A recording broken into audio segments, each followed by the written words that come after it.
yang belum tersalurkan. Nah, lucunya memang proyek pertamanya Infinity 8 filmnya sebenarnya bukan ini, tapi ada yang lain. Tapi karena kita melihat ini adalah momen yang pas untuk bisa dikeluarkan dan juga bisa memberitahu bahwa ini loh film Keramat Tunggak yang benar. Pemainnya sama tapi ini yang benar. Ini yang benar. Ini yang benar. Jadi nggak mungkin bermasalah. Yang kemarin itu yang gimmick. Oh, itu dari kita juga. Oh, jadi kemarin gimmick, ini adanya. Iya, itu dari. Oke. Siap berkompetisi dengan lomba-lomba produksi lain yang sudah lama, yang sudah besar. Karena ini baru lahir. Betul, pasti siap karena walaupun kita syuting kita sudah tahu wah ini menjadi hal yang luar biasa karena pekerjaan yang luar biasa itu pasti hasilnya juga luar biasa. Dan khususnya untuk hari ini untuk film ini juga kita juga bekerja sama dengan Citrus Cinema. Itu akan menjadi dari pihak distribusinya untuk kita, jadi kita berkolaborasi untuk bisa memberikan yang terbaik yang bisa kita kasih kepada masyarakat Indonesia. Mungkin boleh satu patah dulu patah dari Citrus Cinema. Silakan dari Citrus Maria dan Mas Bengki. Dari Citrus selaku distribusi boleh speed di sini bersama Marcel. Oke, ada Bu Maria. Thank you Bu Maria, luar biasa. Terima kasih. Tepuk tangan buat Citrus. Silakan Bu Maria, ada yang ingin disampaikan. Kenapa nih sampai mau berkolaborasi juga mensupport di Infinity 8 Villain sebagai distribusi? Mukanya masih kaget. Oh, masih kaget. Masih kaget. Ini yang nggak setting. Iya, iya. Kalau ditanya ditodong sama Mas Reza. Gimana sih terus silakan. Ini kan rumah produksi baru ya kan, dan mau berkolaborasi dengan film Keramat Tunggak ini sebagai distribusi kita. Silakan Bu Maria. Oh iya, sebelumnya mungkin ada dari teman-teman media, kita salam kenal dulu ya. Saya Maria, perwakilan dari Citrus Cinema. Kita di sini sebagai perusahaan distribusi khususnya untuk Keramat Tunggak ini. Terima kasih nih Mas Reza sama Mas Marcel udah percayakan Citrus Cinema sebagai distribusi film Keramat Tunggak ini. Di sini kita juga bukan hanya sebagai distribusi film biasa ya, yang hanya terima film jadi langsung udah kita jualin aja gitu kemana gitu kan. Kita enggak, kita di sini dari pre-production Mas Reza sama Mas Marcel juga udah diskusi sama tim kita juga udah kurasi ceritanya, terus kita juga secara quality control dari peralatan mungkin equipment segala macam. Terus kita juga nanti pada saat setelah ini juga kita akan monitoring post-pro-nya gitu loh. Nah, secara story-nya sendiri ini menarik ya. Itulah yang buat mau ya, jalan ya, menarik. Menarik ya ceritanya. Nggak kaget waktu pertama tawarin, nggak kaget Keramat Tunggak gitu. Malah kita penasaran. Oh, penasaran. Nah, wah ini kayaknya filmnya bakal jadi booming ini. Amin. Amin. Amin. Paling ya apa? Film drama ini berbeda. Jadi ini yang bakal kira-kira berbeda dengan film-film drama di Indonesia lainnya ya. Jadi mungkin ini nanti bakal jadi film drama yang berbeda yang akan ditunggu oleh para pencinta film Indonesia. Amin. Baik, itu ya. Oke, terima kasih Bu Maria, boleh tepuk tangan dari Citrus. Terima kasih Bu Maria ya. Oke. Jadi begitu Feris. Oke. Kita bekerja sama dengan Citrus Cinema. Dan kalau lihat dari judul mungkin Keramat Tunggak, ada yang tahu Keramat Tunggak itu adalah satu tempat di daerah Jakarta? Iya, tadi ada yang bilang ada taman kanak-kanak sudah macam. Sudah pernah datang ke Keramat Tunggak? Oh enggak, udah nggak ada soalnya. Iya, tapi di Jawa. Tadi nih dia bilang ya. Mukanya tempat senyum. itulah ya. Jadi melalui film ini juga kita ingin memberitahukan sedikit kehidupan nyata yang terjadi di Indonesia. Kita bumbui dengan drama yang akhirnya memang ini jadi terbuka di pandangannya. Ada komedi juga. Ada komedinya nih, jagoannya mereka berdua. Jagoannya ya. Iya. Tanpa banyak ngomong boleh langsung deh. Baik, kita langsung ngomong ke Reza dulu, selaku produser. Reza Langin, silakan. Kenapa bisa tercetus dengan si Keramat Tunggak ini dan sampai dengan hari ini kita press release dan bagaimana perjalanannya, silakan ceritakan. Seru banget. Saya sebelumnya terima kasih gila. Kata-kata yang bagus banget. Buat sebuah. Kata-katanya sangat membangun, sangat menyemangati sekali. Ya, sangat positif banget. Tapi memang benar gitu. Maksudnya berawal dari apa yang baru aja mungkin kita bikin gitu ya, sama-sama. Terus habis itu somehow kita tadinya justru malah kita nggak berpikir pengen masuk ke film dulu. Nggak berpikir masuk ke film dulu. Awalnya ya. Awal. Oke. Kan Bapak juga ada. Kan pura-pura nggak tahu. Oh ya pura-pura ada ya. Terus. Oke, nah, jadi justru malah awalnya kita start slow aja dulu ya, sampai akhirnya Bapak Andre ini WhatsApp saya, terus habis itu gue punya ide cerita. Nah sebelum lanjut ke sana, terus habis itu akhirnya pun juga ide dari Andre ini kita diskusiin lah gitu, terus sampai akhirnya pada keputusan kok kayaknya menarik ya gitu dengan apa yang dengan apa yang mau coba disampaikan dari film ini gitu. Dengan walaupun dengan latar belakang pun juga yang kita semua juga tahu, tapi value dan juga message yang mau coba disampaikan di film ini yang membuat kita akhirnya mengambil keputusan untuk oke, yuk go gitu, yuk bareng-bareng gitu. Nah di situ gua ngerasa kayaknya kita cocok nih, berarti secara partneran, terus abis itu secara genre cerita lah, dan apa yang kita mau tuju itu walaupun sebenarnya kita juga ketemu nggak baru-baru amat gitu ya, maksudnya udah cukup lama juga gitu, cuman memang baru berapa bulan ini yang cukup intens, dan sampai akhirnya kayak wah sama nih apa yang kita mau, apa yang gue mau jalanin, iya apa yang mau gue raih di mimpi gue pun juga ternyata ada di jalur yang sama yang Marcel dan juga partner-partner kita lain pun juga ingin tuju gitu. Jadi gayung bersambut lah gitu. Nah akhirnya masuk ke dalam produksi ini pun juga gue bisa bilang apa ya, menurut gue by the grace of God lah, produksi yang kita tahu lah, setiap produksi pasti banyak keterbatasannya, pasti banyak tantangannya gitu, tapi sampai akhirnya kita bisa ngelewatin dan kita selesai syuting dengan hasil yang menurut gua ini jauh di luar ekspektasi gua. Gue bisa ngelihat bagaimana mulai dari produser sampai ke PU, sampai ke para pemain, sampai ke ekstras punya semangat dan energi berkarya di dalam film ini. Jadi gue happy banget ya. Gue happy banget. Mungkin hasil ini sekarang kan masuk ke dalam periode post production ya. Tapi ngelihat apa yang udah kita lewatin sampai produksi kemarin, gue bisa bilang maksudnya jauh di luar ekspektasi gue, dan I'm so happy about it. Oke. Dan lu sebagai produser nih Kak, mereka juga akan pasti bertanya teman-teman, target untuk film ini pun akan premier apakah akhir tahun ini, tahun depan, atau seperti apa targetnya? Sebagai produser bisa lihat seperti ini Kak. Di luar dari karena nanti, kalau kita lihat kan banyak banget nih film Indonesia. boleh nggak ini jawab nih? Nggak bisa. Oke. Gimana ya?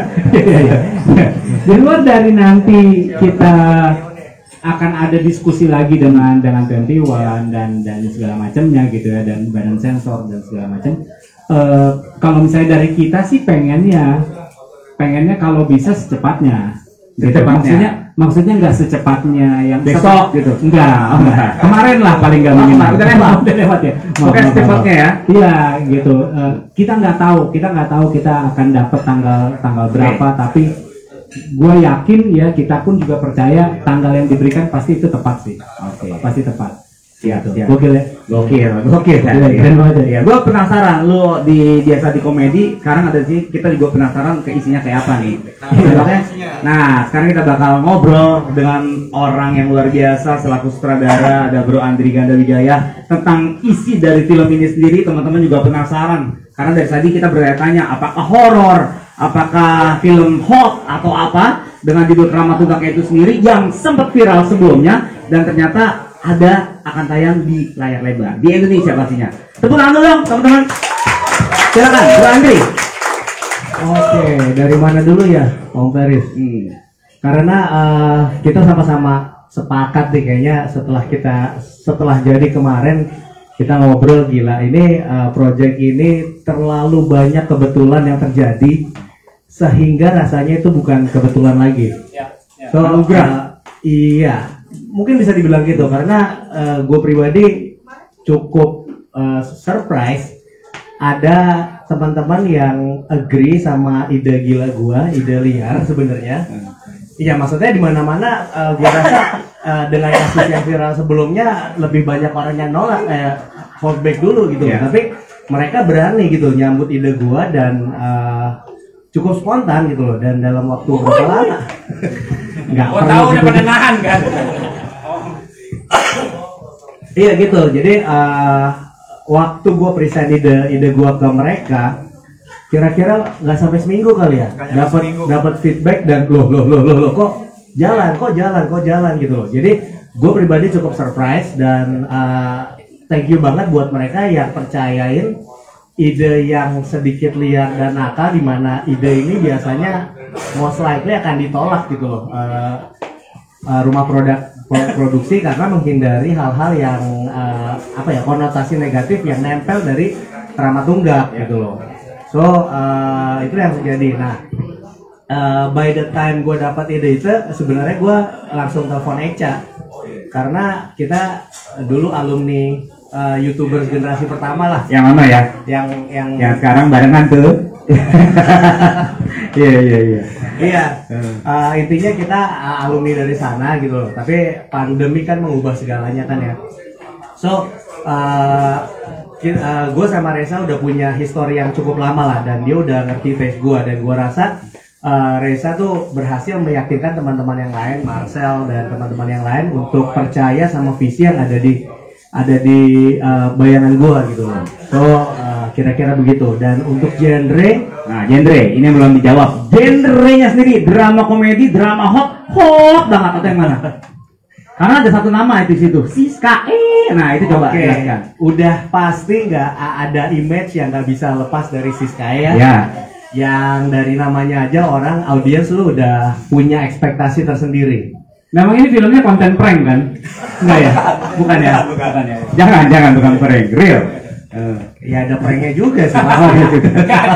Enggak tahu prank atau real, makanya nonton aja. Nonton aja.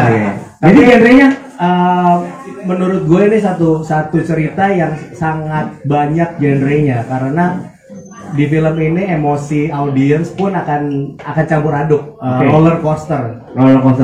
Drama ada, komedi ada, religi juga ada. Jadi core pasti drama sih. Dramanya. Ya begitulah kira-kira. Baik, terima kasih. Bu Andri, tepuk tangan dulu boleh teman-teman buat orang yang luar biasa. Gue di Infinity Gate Film. Soal terkait dengan kontroversi itu seperti apa? Mungkin jadi keuntungan atau mungkin kelebihan? Kalau gue bilang tidak keuntungan, tidak mungkin, karena gue berangkatnya startnya dari situ. Jadi pada saat cerita ini masuk, ini cerita yang kemarin bukan? Iya, oke. Kita boleh pakai tempatnya, kita boleh pakai judulnya, kita boleh pakai pemainnya nggak? Semuanya ternyata available, semuanya juga setuju. Akhirnya kita ambil momen yang pas, yaitu sebelum ini viralnya selesai, kita buat secepat mungkin. Dan memang saatnya sekarang ini kita menggunakan momentum yang sudah ada, gaun yang sudah ada, kita pakai yang terbaik. Dan rencananya sih memang tahun depan, di awal tahun depan kita sudah mulai tayang, karena kita pengen kasih tahu nih, kita pengen suguhin nih kepada masyarakat, ini loh karya anak Indonesia yang benar, yang real. Dan seperti yang tadi Siska bilang, kita juga bekalin dia yang tadinya memang gua pun pada saat pertama kali main film tuh gua dikasih bekal untuk jadi bensin gua untuk bisa bermain, untuk bisa berakting. Dan itu yang gua lakukan kepada semua pemain-pemain ini juga. Jadi gua kasih mereka waktu untuk belajar tempatnya dan dulunya, dan mereka bisa deliver dengan baik, dan ini bisa merubah Keramat Tuga yang sebelumnya menjadi Keramat Tuga yang baru. Pesan apa yang mau disampaikan lewat? So ini kita cuma menampilkan glimpse sedikit tentang kehidupan Jakarta seperti apa, dan nggak semua orang yang bisa tadinya bekerja di tempat Keramat Tuga itu bukan sesuatu yang negatif, tapi mereka juga sangat terjebak, bisa keluar dari itu dengan caranya masing-masing. Jadi kita masukin unsurnya juga ada religi, ada drama. Background memang adalah di tempat pijat, tapi itu hanya background latar belakangnya, tapi ceritanya sendiri memang adalah drama. Untuk membuat cerita itu melibatkan orang-orang yang dulu pernah terlibat di sana. Ya untungnya cuma bisa satu orang yang ikut terlibat. Jadi memang pada saat ceritanya udah datang, kita langsung hubungi ke pihak dari Siska, apakah dia masih mau untuk syuting, karena kan kalau secara pribadi, kalau kita katakan kadang-kadang orang tuh trauma, baru mulai tiba-tiba langsung ada oleh masalah seperti ini. Kebetulan Siskanya juga mau ikut terlibat, dan dia juga mau belajar, karena pada saat gua bilang ini bukan film yang seperti yang lu mainin sebelumnya ya, tapi karena di film ini juga lu harus belajar, dan kalau lu mau belajar kita kasih untuk tempatnya, kita kasih bekalnya, kita kasih bensinnya buat dia untuk belajar, untuk bisa berkembang di sini. Dan dari pihak manajemen juga setuju, dan kita kasih juga ceritanya dia juga setuju. Jadi semuanya ini memang gampangin lah sama Tuhan, karena kalau memang ini tidak digampangin kayaknya nggak bakal secepat ini. Kita mulai dari produksi sampai akhirnya syuting kemarin selesai dan semuanya berjalan dengan lancar. Berarti memang ada batasan-batasan yang diterapkan ya, Mas? Ya, pada saat syuting memang kita jadi memang secara skenario itu premisnya memang mirip, tapi kita bedakan dengan ceritanya dari Mas Andri. Dan setiap kali kita pada saat syuting kita bikin 2 opsi. Kalau opsi ini memang tidak diterima, kita bisa pakai opsi yang berikutnya, dan hampir 10-15 scene kita bikin beberapa opsi. Memang itu menjadi menyita waktu pada saat kita lagi proses syuting, tapi itu yang kita lakukan untuk mengantisipasi jika terjadi sesuatu yang tidak diinginkan. Tapi lo sendiri ada rasa ketakutan gak sih atau khawatir? Ini kan Keramat Tuhan ini kontroversi. So gue selama gue syuting itu memang gue nggak pernah menyentuh ranah seperti ini, tapi pada saat gue melihat semua gambarnya semua pada saat proses syuting, menurut gue sih tidak ada yang melewati batas dari budaya kita di Indonesia ya. Jadi memang sekarang tinggal kita menunggu, kita pick lock dulu, udah selesai. Kalau memang lulus dengan dari lembaga sensornya, akhirnya memang bisa layak untuk ditayangkan. Jadi tidak ada ketakutan sama sekali. Yang kita lakukan, yang kita buat semuanya sesuai dengan standar yang sudah ada. Oke, lagi? Oke. Oke. Siap, thank you bro, thank you.